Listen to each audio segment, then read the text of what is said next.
Breakfast মানেই একটা চিন্তার বিষয়, তার উপর হেলদি ব্রেকফাস্ট, তার জন্য রোজই একটা নতুন কিছু চিন্তা করতে হয়। তো আজকে তোমাদের সাথে একদম ইজি টেস্টি সুজির চিলা রেসিপি নিয়ে চলে এসেছি। এর আগে আমি ওটসের চিলা রেসিপি তোমাদের সাথে শেয়ার করেছি, আজকে সুজির চিলা রেসিপি শেয়ার করব। খুব ইজি। এর জন্য নিয়ে নিতে হবে পোলের মধ্যে সামান্য সুজি এবং তার সাথে কার্ড নিয়ে ওটার সাথে একটু নাড়িয়ে প্রায় 15 মিনিটের মতন ওয়েট করতে হবে। তারপর ছোটো ছোটো করে কাট করে নিতে হবে ঘরে থাকা ভেজিটেবলসগুলো। আমার ঘরে ছিল অনিয়ন, টমেটো আর চিলি।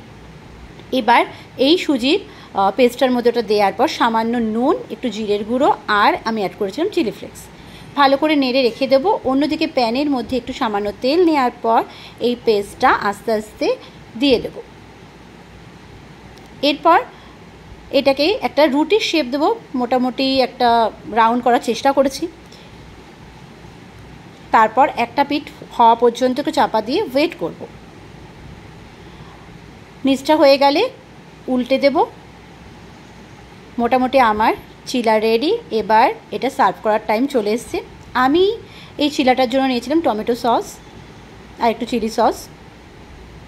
আর সত্যি এটা খুবই হেলদি তো অবশ্যই, আর টেস্টিও। আমরা তো অনেক সময় ওটসের চিলা খাই, বাট এই রকম সুজির চিলাও রেসিপিটা একবার ট্রাই করে দেখতে পারো। আমার মনে হয় সত্যি ভালো লাগবে। আর কেমন লাগলো করে অবশ্যই জানিও।